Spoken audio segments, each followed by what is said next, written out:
Hello, hello, hello. I think I'm live. Welcome, everybody.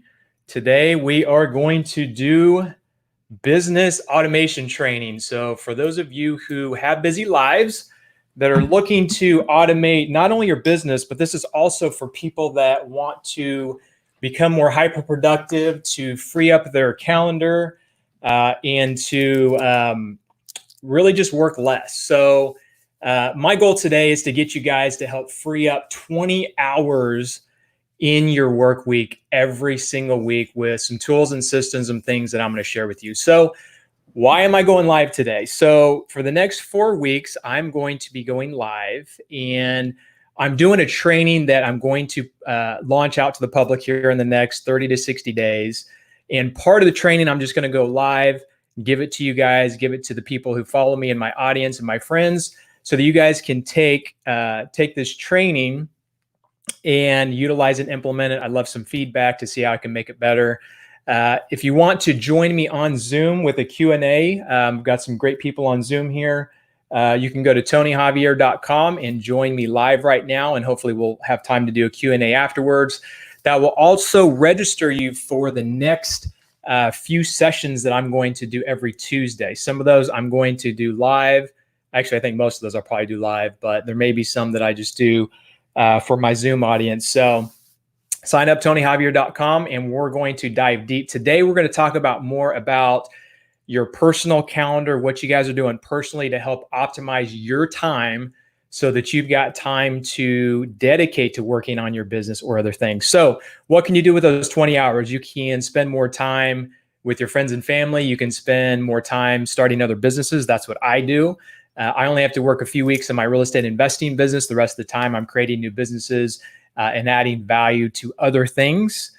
And this came about, what I'm doing now about 10 years ago. I, kind of hit rock bottom. I was working 60 to 80 hours a week, had some financial success and business success, but I was really struggling with creating a balanced life. And I've noticed, being in business and doing the masterminds I do and the trainings and teachings and things that I do, that is the thing that people struggle with the most, is work-life balance and just spending way too much time in their business or whatever it is they're doing.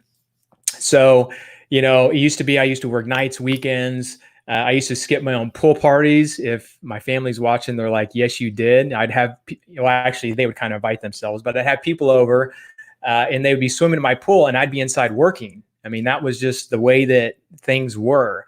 And so I've created a much more balanced life. And throughout the last 10 years, really, I've been on a mission to figure out how to do things smarter, grow my business faster by doing less. And I've been able to create many multi-million dollar businesses. And a lot of those I really don't have to spend a lot of time in.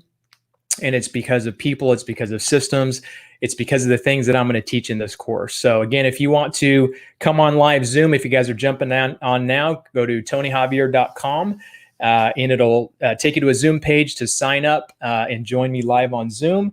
And also, it will register you for the next few sessions, so you get notifications of the next few sessions that I'm going to do. So without further ado, I'm going to jump into it. I've got a PowerPoint presentation that I'm going to share with you guys. Give me just a few minutes. I've got multiple things I've got to set up here to record and be efficient. By the way, say hi if you're here. I'd love to hear from you guys. I see we got quite a few people on live here. Let me set up on this screen here.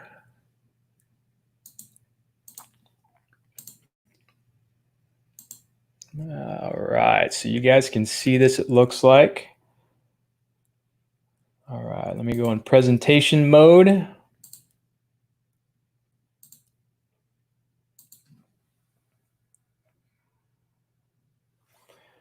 All right, I really hope, I'm looking at all my screens, making sure everything is playing right. Looks like it is, so cool. We're gonna jump right into it.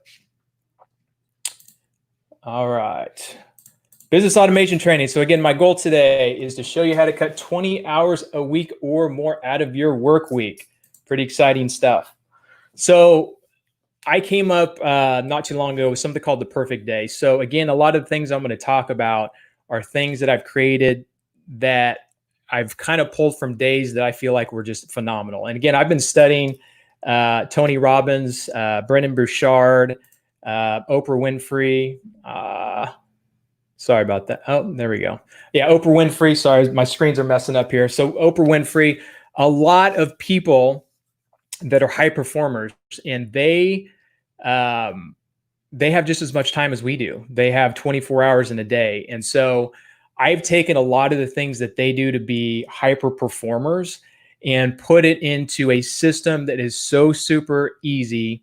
And it's basically the perfect day. So let me share with you the perfect day. If I had to say what my perfect day was, I'm going to tell you some of the things that are specific to the days that when I feel alive and energetic at the end of the day, this is my perfect day. So first of all, I like to wake up early. So I usually wake up anywhere from 3:30 a.m. At the earliest, sometimes 6, but 5 a.m. is optimal. This is a time where you're not bothered. There aren't people emailing you, hopefully, and texting you and wanting something from you. You have time in the morning to set up your day right. You know, you're dehydrated, right? You haven't drank water for 8 to 12 hours, most likely. So I like to drink a big glass of water in the morning, get hydrated. When you're tired, a lot of the time it's because you're dehydrated. You just don't have enough water in your system. So I like to drink at least 24 to 32 ounces of water in the morning. And sometimes I'll take my 32-inch Hydro Flask and drink 2 of those in the morning so that I know that if I drink no more water during the day, that I am fully hydrated. I like to meditate in the morning. You guys know the benefits of meditation. Just 5 minutes a day can really start your day off right. The more you meditate in the morning and the more you dedicate to this practice, the less reactive you're going to be, the better decisions you're going to make. The more loving you're going to be to your friends and family, and the more you're going to be able to communicate better to people. There's so many benefits to meditation. Just taking 5 minutes is going to make a huge impact on your day. But if you can schedule time for 30 minutes, that's even more optimal. Exercise. They say that between 0 and 20 minutes of exercise brings the most increase in benefits. And then anything over 20 minutes is obviously still going to be beneficial, but it's kind of like diminishing returns. 0 to 20 minutes is here, and then it kind of plateaus or goes up just a little bit over 20 minutes. So if you can just get 20 minutes in of high intensity interval workouts, walking, running, something to just kind of get your heart rate going, that's going to increase your energy and really help with your performance. And then I've got a full morning routine that I'm going to share with you here in just a little bit. The Daily Progress Planner. Some of you guys who have been to my events and been to some of my trainings know what this is.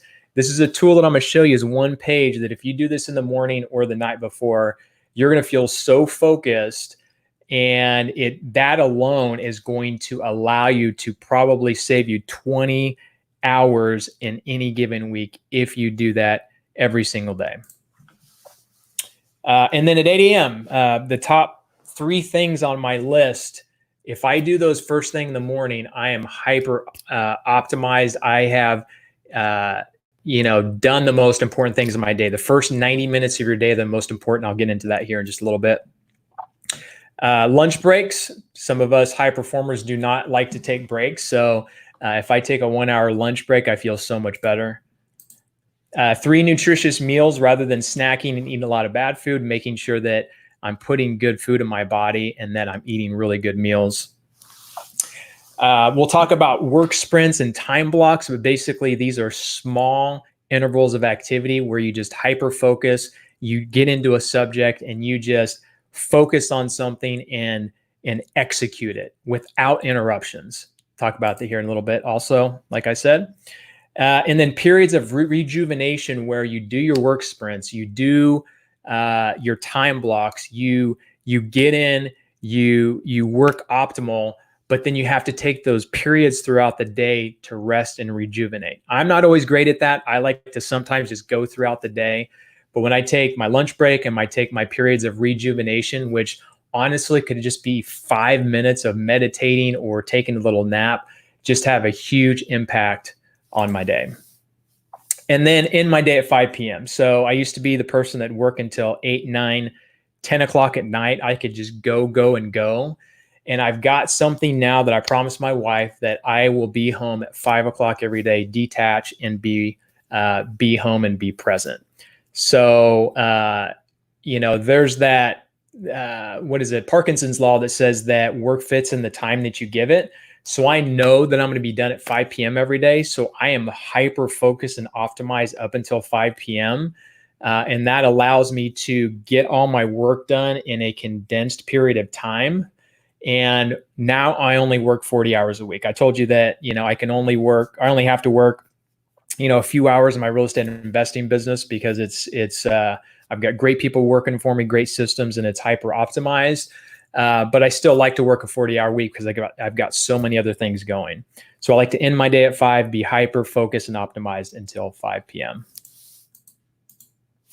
All right, so let's jump into morning routine.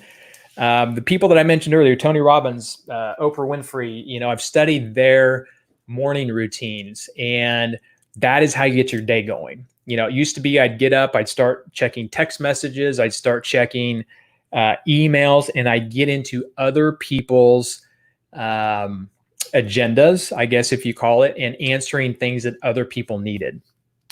And I realized that I wasn't getting my stuff done, right?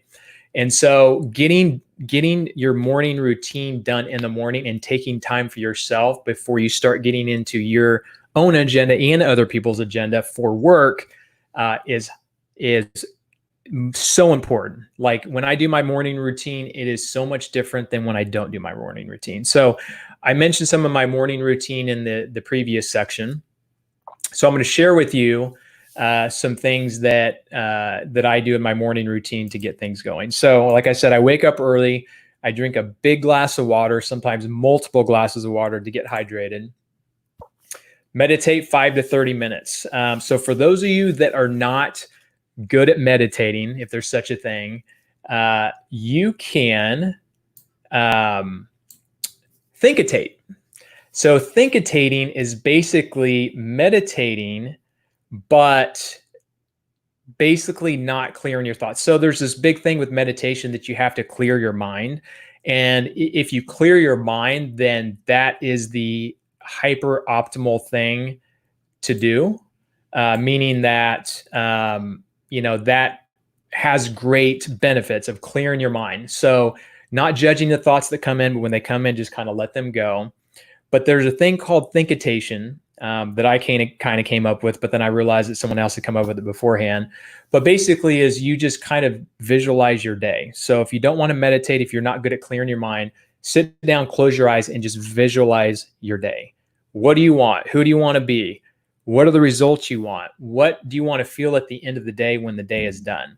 So just sitting down and thinking about what you want in your day can get your subconscious to think about how you're going to act and how you're going to perform. And again, this could be 5 minutes, this could be 30 minutes, but the point is just to do something with it. Oh, we're out of order there. So exercise. 20 to 90 minutes of exercise. So I like to, it's good both of these came up here. I like to do both of these together. I will put in a YouTube or put on a YouTube video. I will start an audio book, and just do my exercise routine. So I like to take, when I wake up with my 1-year-old, I'll actually take him on a walk and walk to the park across the street. And I will do at least 20 minutes of exercise typically. Sometimes I'll run with him. Sometimes I'll just sit them and then I'll put the bands in the tree and I'll do my bands and things like that. You guys have seen maybe some videos I've done online of that. And just doing 20 to 30 minutes of that with some kind of education or motivation or something in my ear, just there's something about it that just gets you going and gets you revved up. So I'll listen to Tony Robbins. I'll listen to, Oprah Winfrey. I keep mentioning these names, but these are the people that I follow. These are the people that are high performers that do things at a super high level that I follow, that I suggest you guys do as well. Also, I've mentioned this before, Esther Hicks. If you guys are any kind of spirituality or any kind of visionaries, if you ever have something going on in your life, type in Esther Hicks and whatever it is you're going through. Esther Hicks stress, Esther Hicks can't sleep, Esther Hicks something. And she does like these 10-minute videos or they have these 10-minute videos in her seminars that she does that just will blow your mind. It's just like the most simple things that she will answer them from a spiritual standpoint. That's like, I totally get it. I totally understand it. So anyway, it's hard to explain, but I suggest that you do that. But any which way, some people say they don't have time to exercise. They don't have time to read. Well, take 20 minutes and just put on an audiobook, put on a YouTube. YouTube's free, and go out and just do some exercise. It's unbelievable. Journaling. I'm going to talk about the productivity planner here in just a little bit, but just writing down. So, meditation or thinkitation is kind of like visualizing in your head. Journaling is basically just taking that information and writing it down. And there's studies on this, and I can't remember the study right now, but there's something that talks about when you spend 5 minutes writing in a journal, there's something that happens with your mind that just changes the way that your mind works. And it's the same thing with meditation, all these other things. But this study comes to mind for some reason because, just writing down what you want for the day and what's going on can clear your mind, help you get clarity, and really just help you focus for the day. And then I like to plan my day with a daily progress planner. I'm going to get to that here in a little bit. Those of you that have seen or used the daily progress planner know that's effective. I know it is because I've used it myself. It's basically things that I put together to help me to plan my day, to get clarity, to get motivated, and to get the most important things on paper so that when I start my day, I am revved and ready to go. And then add some fun. Just play with your loved ones, your kid, your dog, your spouse, all that good stuff. There's something about that releases oxytocin, which is a feel-good hormone, and get your day going as well. All right, so here it is. This is the Holy Grail. This is something, again, that I've put together over the last, like I said, probably about 10 years. I've been studying a lot of this stuff. It's just high performance. Is what do high performers do that help them to get way more done in less time? And so the daily progress planner is what I put together over many years to put all of the things that I've done that have helped me tremendously and helped other people into one page that I can do either the night before or the morning of. So there's something also about doing something the night before that your mind subconsciously will get things done in your sleep and figure out how to figure out how to work those things that you've got going on so that the next day you do them more easily and with less effort. So I'm just going to jump right into it and go into the different sections. All right. So first of all, at the top, you see off day, open day, results day. I'm going to get to that a little bit later.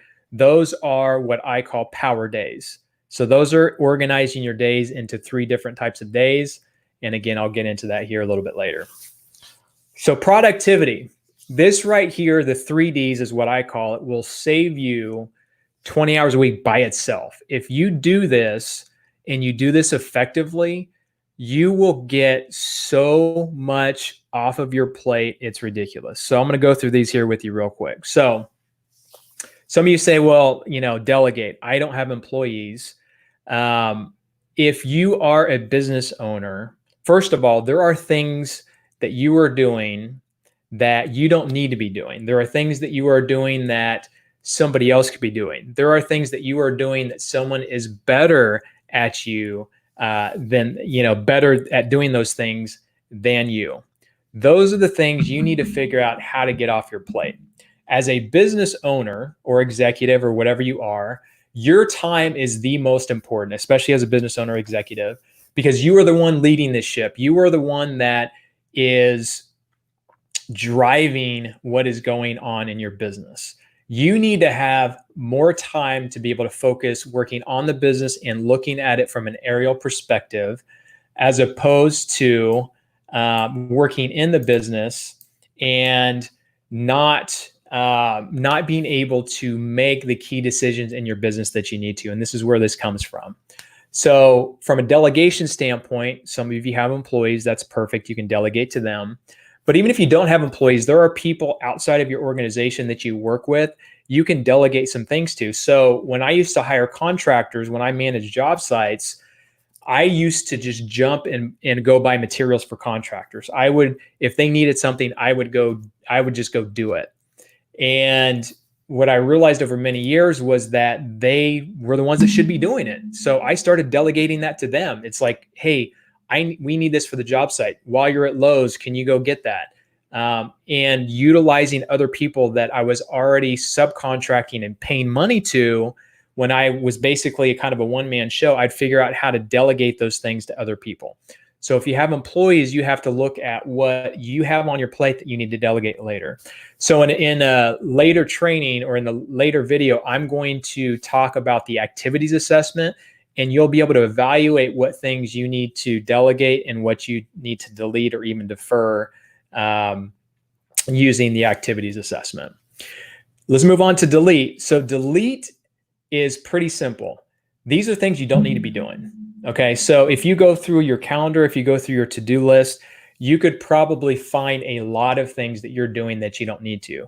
So what can you delete? Basically, if you look at it and you say, if I don't do whatever that is, and you can say that it has no bearing on what would happen to you, your business, your financial status, delete it, right? If it's got very little to no impact, figure out how to delete it. The first time that I really realized that this worked, I had like a full calendar of things that I had to do. I'm talking about, I was booked back to back. I had my emails that were piled up. I had a huge to-do list, and I went through the 3Ds. And what I did was I took 2 meetings that I realized I didn't need to be having. Someone asked me to have meetings. They were going to sell me on something. I kind of knew that I didn't need to have those meetings. So I just deleted them, freed up a couple hours. Couple other meetings, I delegated to those to my employees. Hey, Tina, can you take on this meeting? I've got other things that I need to dive into. So then I deleted or delegated, I think 2 or 3 other activities. And then I deferred a couple of other appointments to later. So then all of a sudden it's like, I had a free calendar. I had a free calendar, a free day to do whatever it is that I wanted to do that day. That's when I realized the 3Ds worked, because I went from a completely full day to a completely empty day, being able to do the things that I wanted to do and needed to do, and prioritize the things that were most important instead of the things that maybe other people just wanted me to do. So you can hopefully get that, the 3Ds. Oh, and then defer. Defer is basically, what are the things that I have to do that are not crucial right now that I could do later, so that I can take the high performance activities, the things that are going to drive my day the most, and do those now, right? So defer the things that don't matter till later that you have to do yourself and you can't delegate or delete, and put the things that are most important in front of you now. And I'll talk about open days later, to where you can do those things that you're deferring. So happiness, gratitude. I'm not going to spend a lot of time on this. You guys know what gratitude does. But think about it from this standpoint. So I've got 9 spots here for gratitude. So I like to list 9 things that I'm grateful for.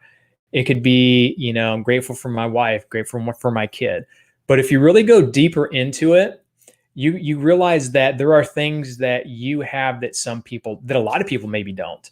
Half of the world lives on less than $5 a day.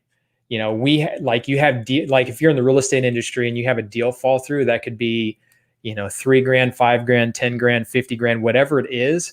And that can stress you the heck out. But when you stand back and realize how grateful you should be that you live in a country that allows you to own a business, that you've got clean water, that you've got a bed to sleep in, like, there are so many people that don't have things like that, that if we put that down in our gratitude journal, just being grateful for that, when we have something happen throughout the day that feels like it's, screwing with us completely, it just kind of brings us back into perspective, right? We have I mean, most of us, there may be some people listening to this that don't, but most of us have our eyesight. We've got two arms, we've got two legs. Like, there's so many things that we should be grateful for, but unless we sit back and look at those on a daily basis, we can look at the things in our lives and look at them as destructive to us. But again, if you stand back and look at how grateful we should be, especially as a business owner, I mean, think about it. If you're in the United States and you're a business owner that can determine your own destiny, what's better than that, right? So that's gratitude and happiness for you. All right, so on to the next three sections. Clarity, getting clarity on what's important. So you notice here, there are three sections here.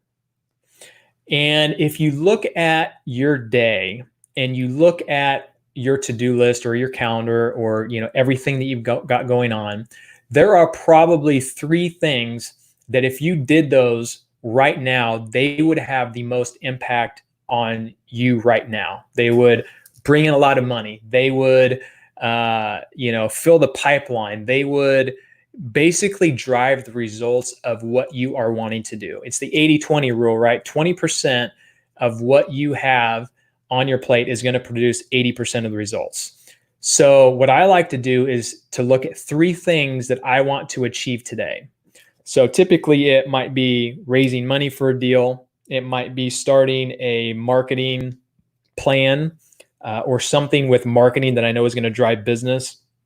It could be meeting with some high-level person that I know is going to lead to a potential partnership or long-term relationship. So if you look at the things that you have on your plate, take three things, put them on here, time block them. And as I mentioned earlier, the first 90 minutes of your day are the most important, the most effective, I should say, because the first 90 minutes, you've got the most energy, you've got the most clarity. Chances are if you haven't gotten into your emails, which you hopefully haven't by that time at 8 a.m., and you're getting into this, you haven't been bombarded with all of those things that you're reacting to. Instead, you're being proactive and you're working on those things that are on the top of your list. So take three things on your list, put them on here and do them the first 90 minutes. And if you do that, almost guarantee you could feel like at 9:30, 10 o'clock, you could take off the rest of the day and still feel productive.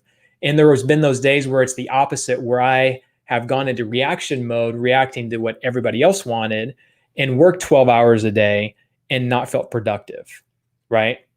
So it works both ways. So find the things that are most important, do those first thing in the morning. I guarantee you're going to feel hyper productive. Energy. So for me, I know that there's some things that go to the wayside when I get busy. It's usually health, it's having fun, it's thinking about other people. So I put this in here because this right here gives me energy, and I know it will for you too. So one healthy thing could be very simple. It could be eating a really healthy salad at lunchtime. It could be going on a walk for 20 minutes in the morning. It could be doing CrossFit later in the day, something healthy. And you notice there I have a place to time block it. So you need to time block it. What's one fun thing I can do today? Again, sometimes we get really busy. When I get really busy, I kind of forget to have fun sometimes. So just blocking one fun thing in the day.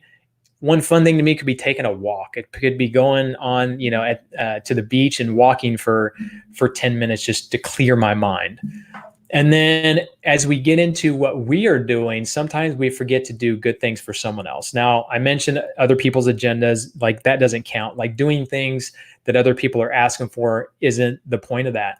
The point of it is doing something for someone else that's just random, a text message to an employee or your spouse just to say, hey, I appreciate you and I appreciate what you're doing. So just do something for someone else that creates oxytocin, that creates something that's outside of us that just gives us energy. And then the last thing on these sections before we get into the checkup is growth. 3 words that describe who you want to be today. So I got this from my high performance coach. I hired one about 5 years ago. And he said, "What do you want to be today?" And I said, "What do you mean?" He said, "Well, what do you want to be today?" He said, "Describe 3 words of what you want to be today."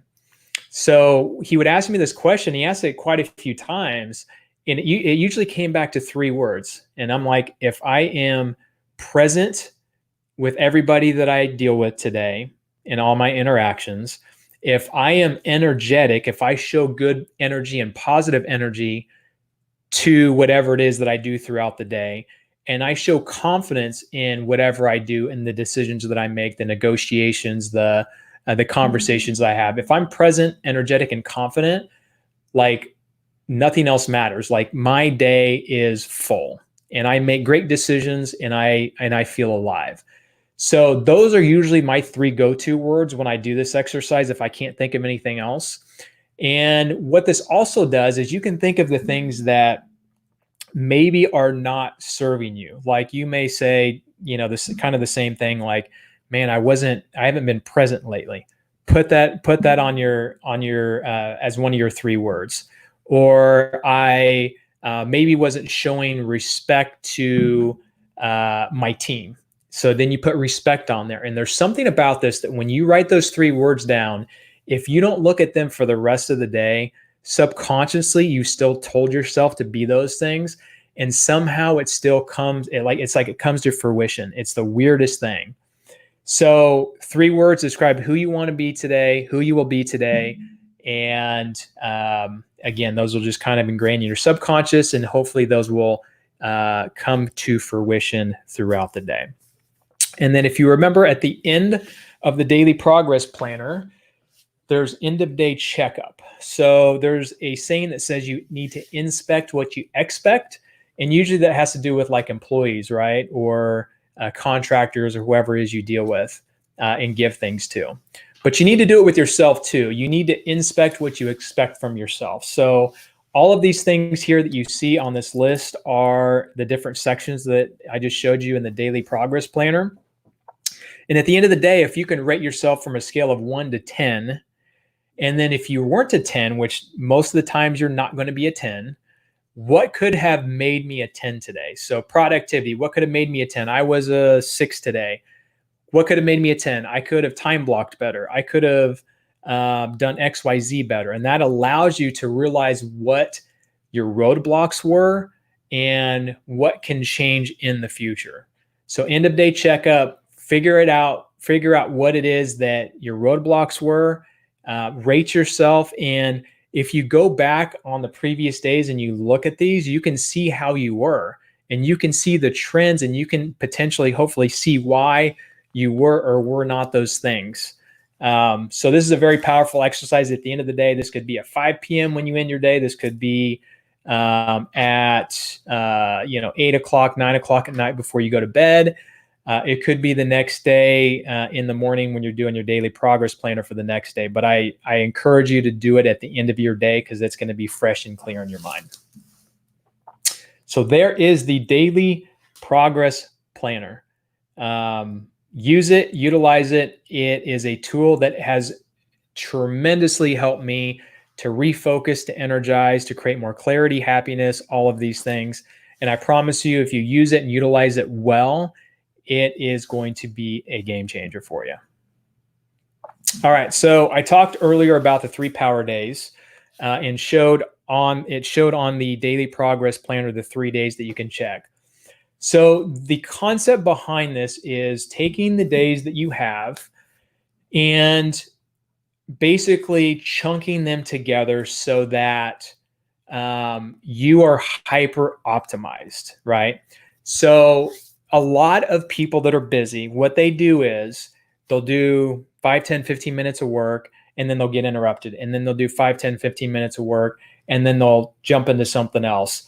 And then the other thing is they'll have appointments. They'll have appointments that they jump to, and it's just super distracting. They're just all over the place, right? If you're an entrepreneur and you're a visionary, chances are that probably describes you, that you are all over the place. Trust me, I've been there, and I still go back to that sometimes. But what I try and do is I try and organize my days into 3 different types of days. So at the beginning of the week, what I like to do is to focus or block these power days. So I know that on a certain day, whether it's Monday or Tuesday, I've got this type of day. On Wednesday, I've got this type of day. Thursday, I've got this type of day. And that way you can chunk your days together and be hyper optimized. So let's just jump into it. So off day. So whenever I have a mastermind or a seminar, I ask people, how many days do you take off? Or actually, I ask them, do you take at least one day off a week? And I have a ton of people raise their hands. And then I say, who here, when they take a day off, they don't check any emails, they don't check any text messages. It's literally 24 hours with no appointments, no text messages, no emails, no work at all, not even just one glance at your emails. And when I ask that question, most of the hands typically go down. So an off day is 24 hours completely off. And my goal is to have at least 2 days off a week where I am completely unplugged. I've got no text. Now, when I say text messages, if it's friends, family, that's different. But I'm talking about work itself. If you feel like you can't take a day off, try one day. Don't try 2 days. That's going to be hard. Try one day where you just completely unplug. And there are those people that say, kind of like meditation, like, I can't do that. Well, if you're going to work 7 days a week, at the very least, have 1 or 2 days where you block just a little bit of time to work. So you get your work fix. So, I've had people say, I'm a realtor. I'm this person. I work weekends. I work this. Okay, fine. If you're going to work a Saturday or Sunday, at least block the time that you're going to work those days. So maybe it's like 10 a.m. to 12 p.m. where you need to check messages and emails and things you didn't do throughout the day. So that at least you have some period of rejuvenation so that you can re-energize. So goal is 2 days off a week. I actually just with my accountability partner, we're setting goals. And one of my goals by the end of the year is to do 3 days a week where I'm completely off, so that I've got more time to rest, rejuvenate, good creativity, and all that kind of stuff. Open days. Open days are the days that you schedule no appointments, right? Your calendar is just completely clear. And what this allows you to do, it allows you to catch up on phone calls. It allows you to catch up on emails and text messages. What I like to do on those days is clear out my inbox. I like to put all my tasks in Trello. I like to delete out everything that shouldn't be in my inbox, respond to things that I haven't been able to respond to on my other days. And it just allows me to sit down and focus and have that time of clarity to be able to do whatever it is I want to do. Because those days where you schedule so much in your day, you just don't have time to play catch up. And I mentioned earlier about deferring some of the things that aren't super important. Open days are the days that you are able to get those things done, right? And if you have time to just sit in hyper focus for 8 hours straight and just knock through things that you know that you need to do, it's so much better than having small chunks of time throughout the week that aren't going to be hyper optimized. In fact, there's a study, and I mentioned work sprints in an earlier section. Work sprints are the concept that when you have something that is super important and something that you really want to focus on, time block 50 minutes to an hour to do a work sprint. That means that you work on that activity for 50 minutes straight with no distraction. And what that allows you to do, allows you to plow through that. And there's a study, and I'm all about studies, as you guys know. There's a study that shows that when you're hyper optimized for 50 minutes straight, that is when you get your most momentum and get your most amount of work done. Once you hit that 50-minute mark, it's like 50 some minutes, I think the study showed, that your productivity will decline. That's when you need to rest and rejuvenate. So 50 minutes of hyper optimized work. And the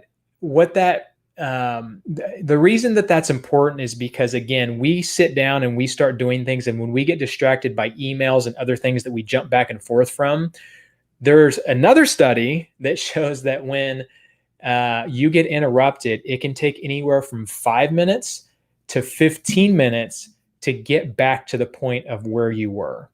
So if you get interrupted, if you start jumping from task to task, it takes you that much longer once you get back to a task to get back into it. So that's why work sprints and open days are so important, because it gives you those long periods of time to do those things that you can do for a longer period of time that optimizes that time that you are working. Goal for me is to do 2 open days where I have no appointments scheduled, so I can be in the office, I can get my emails cleared out. And for some of you who are salespeople and have things you have to put together for your appointments, these are the days that you can put quotes together, you put presentations together, so you get ready for what I'm about to talk about next, and those are your results days. Results days is when you're making things happen. You are doing dollar productive activities, you're selling, you're doing meetings. So especially if you are, someone that has to go outside of your office to do these, it allows you, once you're out and about, to just get them all done at once, right? So you can go and meet with clients, you can visit job sites, you can do those things that are dollar productive activities. And you can do them in your office too. So if you have sales appointments in your office, so basically what it comes down to is, those are the times when you schedule stuff. Those are the times when you schedule meetings. I love compacting like 5 or 6 meetings in one morning, so that I can just go from meeting to meeting to meeting. Those are typically on the phone for me because I work virtual and a lot of stuff I do. So I can go from call to call to call to call.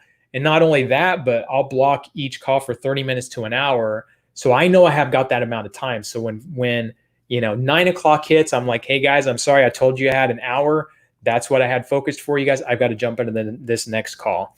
And it allows you to compact that time. And like I said, with Parkinson's law, get things done in the period that you allow for them.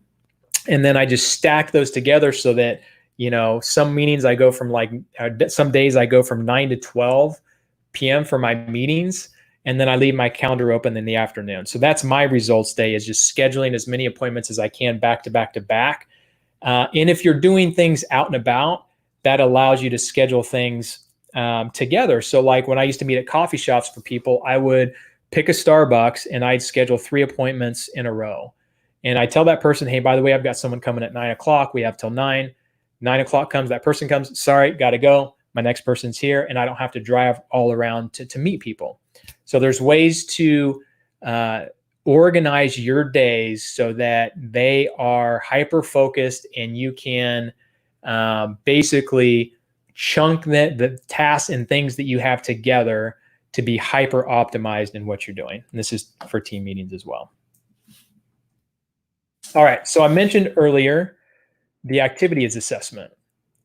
So this I put together as a way to look at what you do on any given day. So if you noticed here, I have priority 1, priority 2, priority 3, and then I have down below activities, priority, and I'm sorry, my camera's in the way here. Keep, delete, or delegate. And so what you need to do here is look at all the activities that you do throughout the day that you do continuously. So, meeting with contractors, creating budgets, checking emails, returning text messages, and put all of those activities down and write them all down. And then next thing you do is you go up and you look at priority 1, priority 2, and priority 3. So priority 1 are the things that drive results. Typically those are money results or, completing projects, things of that nature.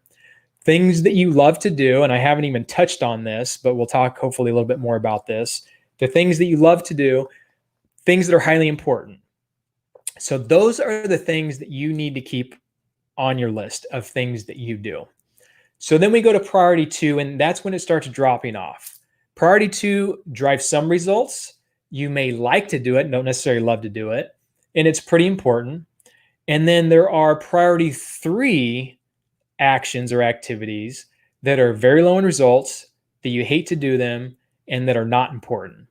And if anything meets about 2 of those things on any one of these lists, chances are it's one of those types of priorities. So when you go back to your 3Ds, your delete, delegate, and defer, if there are any priority 3 activities that you're doing, you either need to delete them out. Chances are, if they meet all 3 of those, they're low in results, you hate to do them, they're not important, delete them out. If they maybe meet one of those and then, it meets maybe a couple of priority 2, they're probably a delegation thing.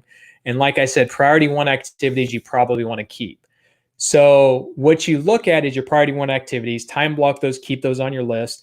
And then priority 2 activities, if you have so many priority 1 activities you already have on your plate, figure out how to delegate the priority 2 activities, because you probably can't delete those because they are driving results. They are still important, those types of things. But again, priority 3, I bet you there are a lot of priority 3 things that meet at least 2 out of the 3 things on that list. Low in results, hate to do, or not important. There's 2. Okay, so 10 years ago, I mentioned the story earlier about how, I was working 60 to 80 hours a week, and a lot of it had to do with me taking a lot of priority 3 activities. And I wasn't very happy, and it's because I hated doing them. They didn't produce results, and they weren't very important. So getting rid of as many priority 3 things as humanly possible and working more on the things that are important and that you like to do. Priority 1 activities, if you have too many of those, there are still people that do them better than you. So there's a lot of connotation or a lot of sayings that say if you want something done right, you do it yourself. Well, that's not always true, right? So for me, I know in my business, I used to say that all the time. I used to say that I needed to look at all the job sites and manage the contractors. I know what needs to be done with the houses. I'm the one that needs to meet with the sellers because I can negotiate the best and I can run the numbers the best and, yada, yada, yada. And once I realized that there were people that could do it 75% of what I could do, that's when I really started like giving a lot of things up. And then I realized if I hired the right people, put the right system in place, they probably liked doing a lot of those things better than I did. And they were better at me at doing those things. I can honestly tell you a lot of the things that happen in the day-to-day activities of my business, the people that I've hired to do those are way better at me at those things. I now have someone that's better at project management. I now have someone better at negotiating contracts. I now have someone better at doing property management and collecting rents and doing all that stuff that I didn't like to do. So go through this activity as assessment, give it a priority, and then on the right, say whether you need to keep it, delegate it, or delete it out. And I promise you, as you go through this, you will realize that you are taking on a lot of things that you do not need to take on. So that's it for today. That's all that I've got for you guys. So I'm going to, let's see, what am I going to do here? I'm going to stop share. I am going to, give me a second here. I've got multiple screens going on here. So I'm going to open it up for questions, comments, all that good stuff. And I apologize, I've got multiple screens going here. So I'm going to see if anybody's got questions, comments here. What's going on, Debbie? What's going on, Christopher? Casey, what's up?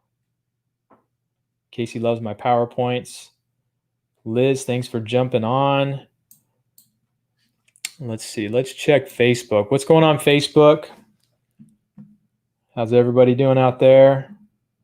Nancy, what's up? I hear you're doing a course.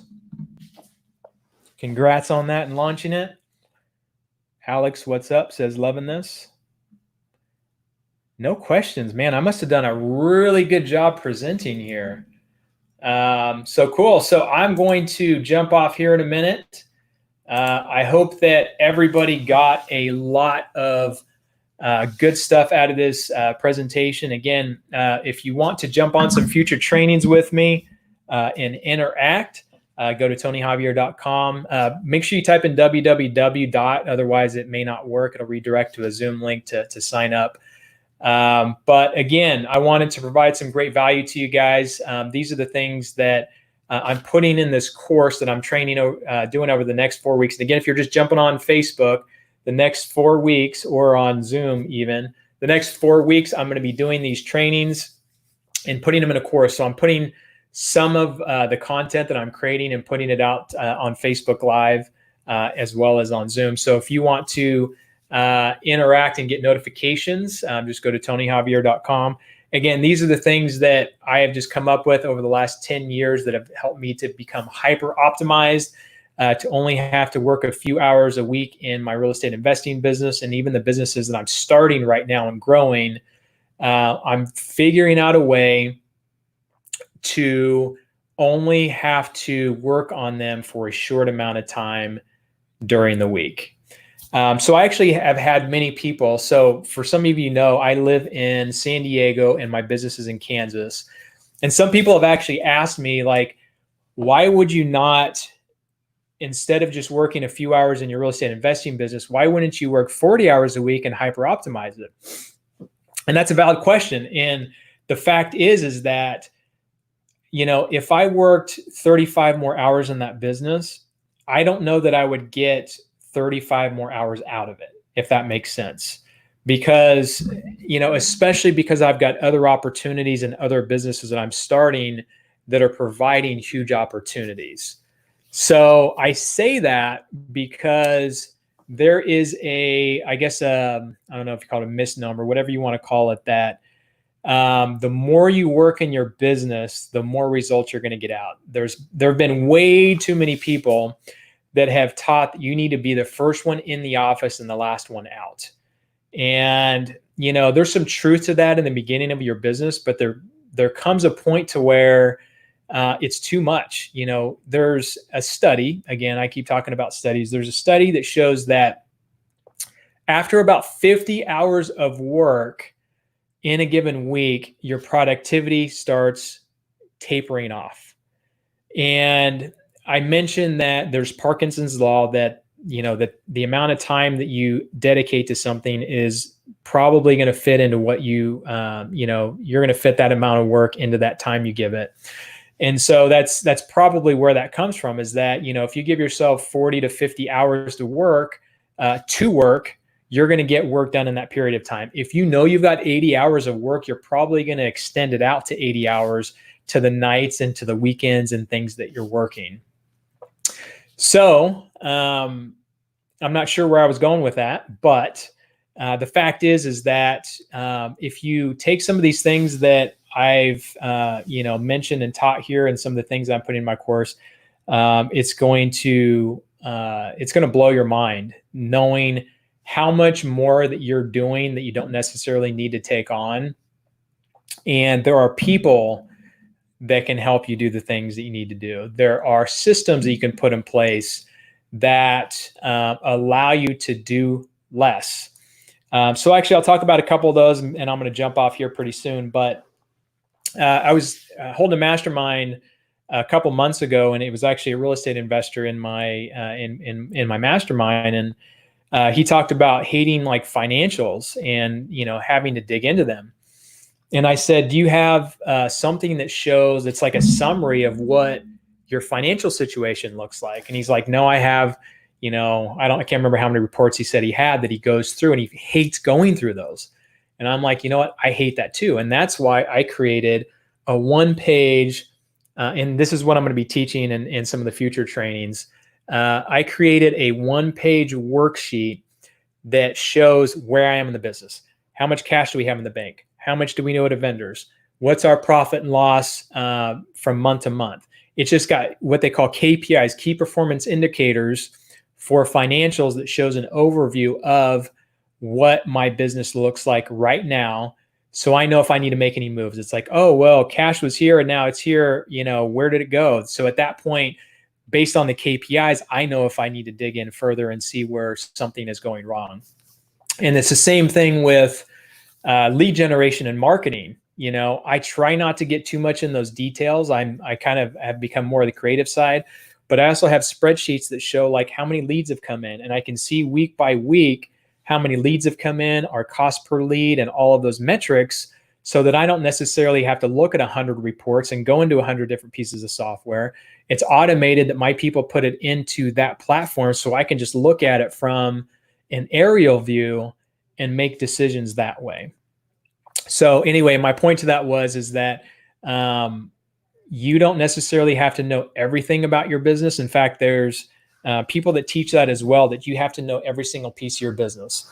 If your business is small enough and you've got enough time to do that, then that's great. But really, what you need to know are the main important factors, and you can make important decisions based on those metrics if you put them together in a format, in a plan that you can read and that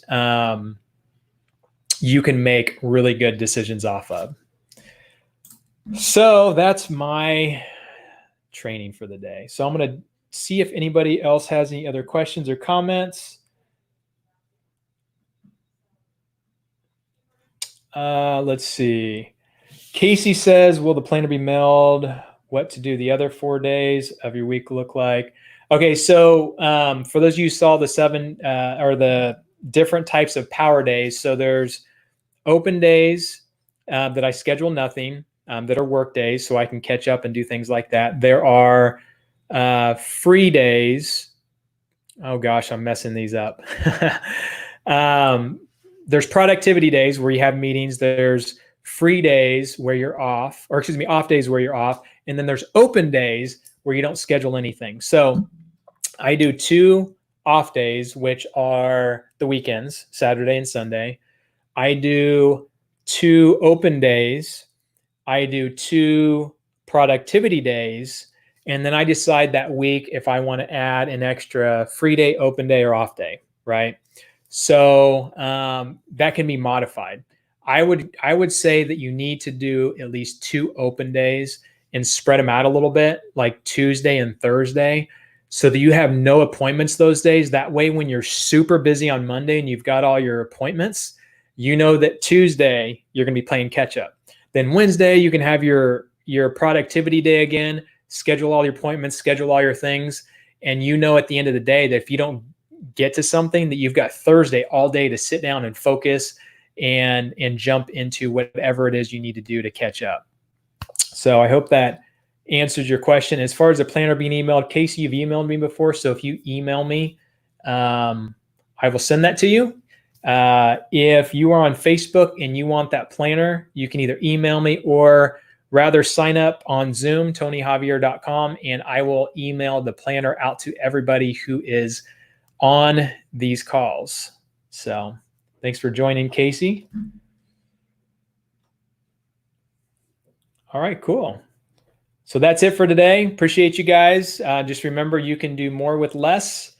And I look forward to more trainings in the future. And just so you know, I've got a list of things that I'm going to be talking about on the future calls. So we talked a little bit. So this is a business automation training. So I talked a little bit more about how to hyper optimize your time. So that's really the first step in this, is hyper optimizing your time and your focus to free up more time so that you have time to work more on your business. Because if you don't have enough time to work on your business, having this vision of automating and all that is not going to do any good if you're in so many details. So I've got about 5 or 6 sections here that I'm going to teach on. I'm only going to record about 4 of them for you guys because I've got to leave the rest for the course and the people who pay and jump on. So we're going to talk about KPI system and automation. I just kind of mentioned that with the KPIs and stuff like that. Managing the business and how to manage your business just from an aerial perspective so you can make key decisions. As I told you, I live in San Diego, but all my businesses are in Kansas.